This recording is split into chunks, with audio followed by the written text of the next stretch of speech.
To answer questions 1 and 2, we are going to use the greatest common factor to factor the polynomials. So starting with polynomial number 1, we must go back and make sure that we remember how to identify the greatest common factor of a polynomial. First, we identify a common variable with the lowest exponent. We see that with all three terms in this polynomial, we see the letter z. Since there's a z to the third, z squared, and z to the first, we identify the lowest of the exponents, so that'll be the z to the first. Then we identify the largest number that divides into the coefficients evenly. We have a 7, 63, and 49. 7 is the largest number that divides into each of these numbers evenly. So the greatest common factor for the polynomial is 7z.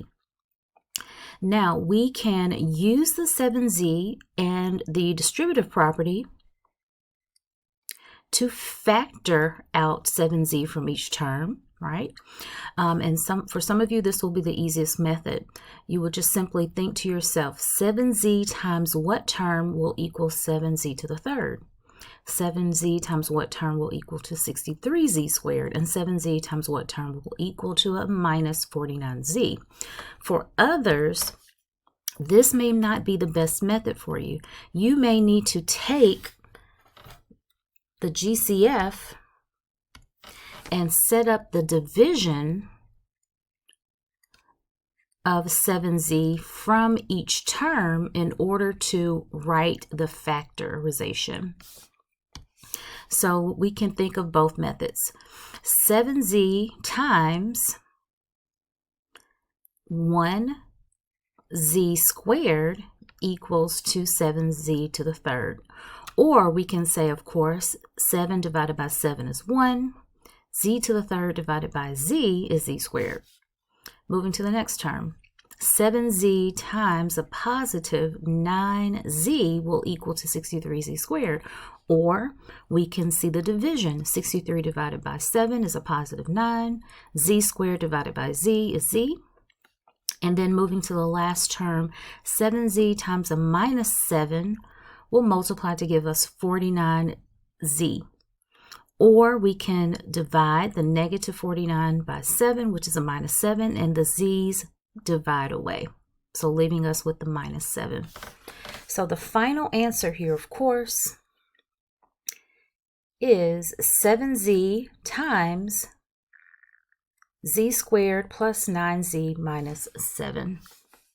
Let's move to number 2. We have 12x to the third plus 9x squared plus 3x. The largest number that divides into 12, 9, and 3 is 3. And the common variable with the lowest exponent is x. So this is our GCF. So I can factor it out using the distributive property. Zx times 4x squared gives me 12x to the third.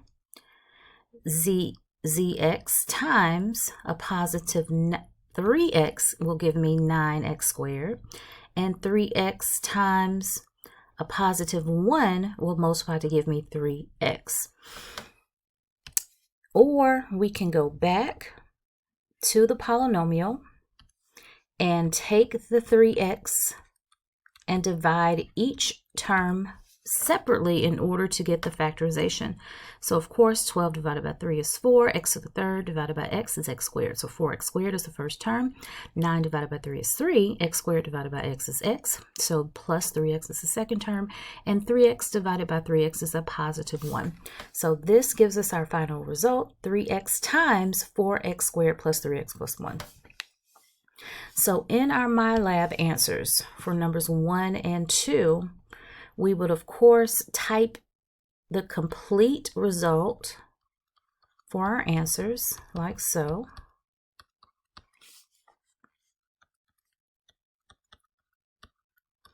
Because again, it's not just asking you to find the greatest common factor. It wants you to factor using the greatest common factor.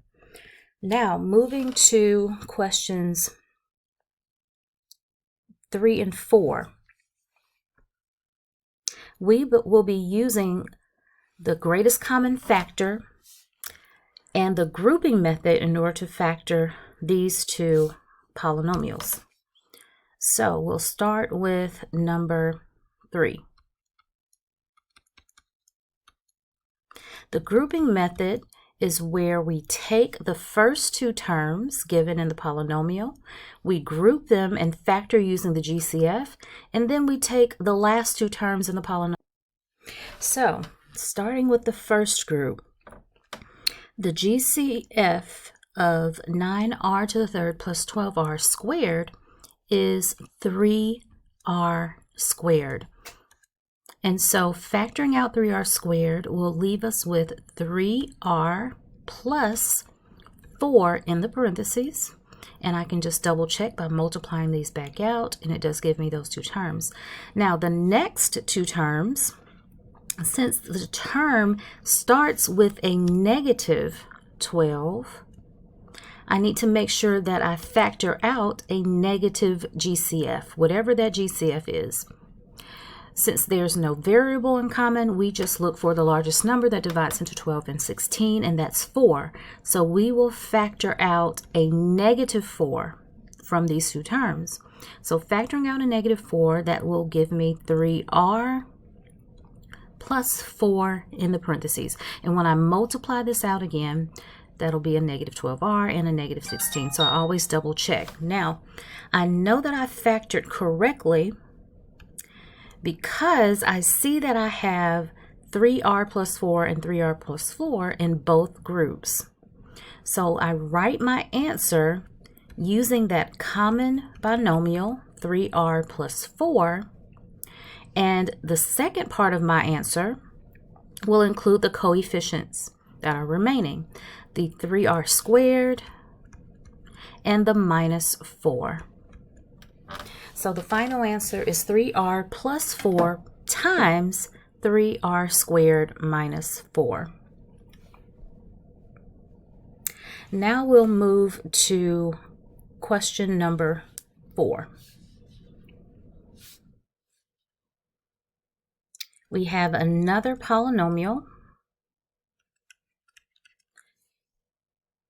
that we're going to use the grouping method in order to factor.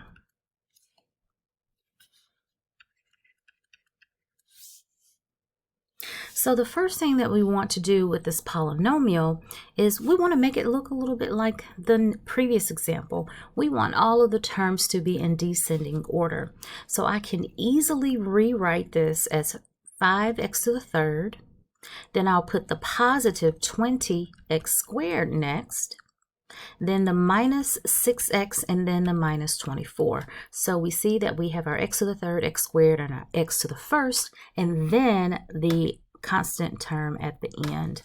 Now we can arrange our groups for the grouping method and find our greatest common factors.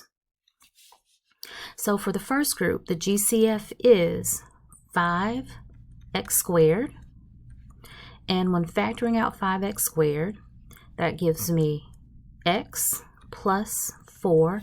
And again, once you find your GCF, if you need to set up the division of that GCF in order to understand how it's factored out, then use that method. Factoring is dividing.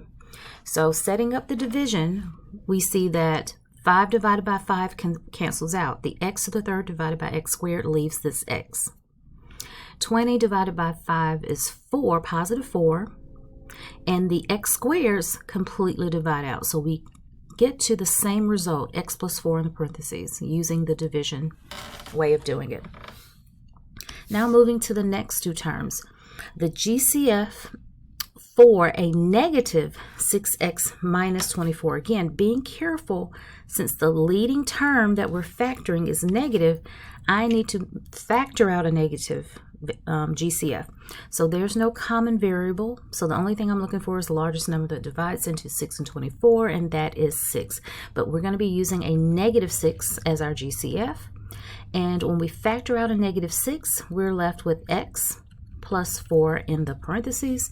And again, if it helps to set up the division of the negative 6 so you can see how it divides to leave you with your factors, then please do that. So I know that I'm headed in the right direction because I have an x plus 4 and x plus 4 in both groups. Now we can write our answer using the common factor x plus 4 as one answer, and the other binomial answer is the 5x squared and the minus 6. So we have x plus 4 times 5x squared minus 6. So we will write our MyLab answers out. Of course, for the number 3, 3r plus 4 times 3r squared minus 4. And for number 4, x plus 4 times 5x squared minus 6. Now some will ask the question, does it matter the order of the factors? Well, not exactly.